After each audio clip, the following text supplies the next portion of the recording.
नमस्कार, इन खबर में आपका स्वागत है। पश्चिम बंगाल में जिस तरीके से बीरभूम के रामपुर हाट में 10 लोग की नृशंस हत्या हुई है, जला करके मारा गया है, उसको लेकर के कोलकाता हाई कोर्ट ने ममता बनर्जी सरकार से कैफियत पूछी है और कल 2 बजे तक स्टेटस रिपोर्ट मांगी है। इसी बीच ममता बनर्जी ने सबसे बड़ी गलती ये कर दी कि अन्य राज्यों में होने वाली घटनाओं से उसकी तुलना कर दी और कहा कि राजस्थान, उत्तर प्रदेश समेत तमाम राज्यों में ऐसी घटनाएं होती रहती है।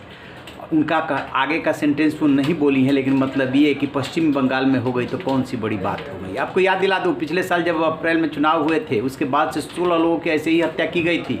तब गवर्नर और सीएम आमने सामने आ गए थे। गवर्नर दौरा करने गए थे तो उनको भी भीड़ ने घेर लिया था। पुलिस अफसरों पे बरसते हुए वीडियो वायरल हुई थी और तब से जगदीप धनखड़ और मुख्यमंत्री ममता बनर्जी में टसल चल रही है। इस मामले को लेकर के भी टसल हो गई है। गवर्नर ने ममता बनर्जी को चिट्ठी लिखी है, पूछा है कि ये क्या हो रहा है, यानी कि दोनों फिर से एक बार आमने सामने हैं। कोलकाता हाई कोर्ट ने रिपोर्ट अलग मांगी है। प्रधानमंत्री नरेंद्र मोदी ने इस पर दुख जाहिर करते हुए साथ में ये भी कहा है कि इस मामले में न्याय दिलाने के लिए केंद्र सरकार, राज्य सरकार की हर मुमकिन कोशिश करेगी। लेकिन ममता बनर्जी को ये कहाँ गंवा रहा है कि केंद्र सरकार किसी मामले में जो है उनकी कोई मदद करे। CFSL की रिपोर्ट की बात आ रही है और इसी बीच बीजेपी के सांसद जो है पश्चिम बंगाल से, उन्होंने संसद में प्रदर्शन किया है और एक 5 सदस्यीय दल गठित किया है, जिसमें कि 4 जो है IPS अधिकारी हैं, वो जाकर के मौके पे जांच करेंगे। लेकिन सबसे बड़ा सवाल ये है कि इतनी बड़ी घटना हुई कैसे। एक भादु शेख हैं जो कि नेशनल हाईवे पे सड़क पे जा रहे थे, उन पे हमला हुआ। हमला होने के बाद उनको अस्पताल ले जाया गया और उनकी मौत हो जाती है। वो TMC के पंचायत स्तर के नेता थे। उसी के रिटेलिएशन में ये घटनाक्रम हुआ कि 10-12 घरों को बंद करके आग लगा दिया गया और इसमें जो है 10 लोग जिंदा जल गए, जिसमें से कि एक ही घर से एक ही परिवार के 8 लोग निकले हैं। इतनी बड़ी घटना, और मुख्यमंत्री ममता बनर्जी कह रही हैं कि ऐसी घटनाएं तो और राज्यों में हो रही है। और तब यानी कि चुनाव के जस्ट बाद जो हिंसा हुई थी वो भी इसी तरीके की भयानक हिंसा थी। लोग राज्य अपना घर छोड़ करके और असम की तरफ भाग खड़े हुए थे।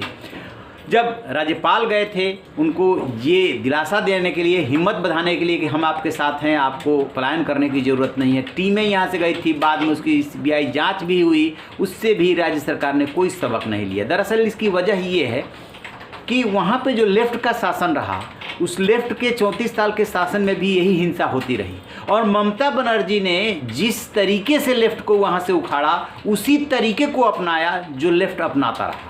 यानी कि वो लेफ्ट के साथ हिंसा जुड़ी हुई है। वही हिंसा इनके राज्य में भी, यदि कोई ऐसे न चुप हो सके तो उसको ज़बरदस्ती हिंसा करके चुप करा दे।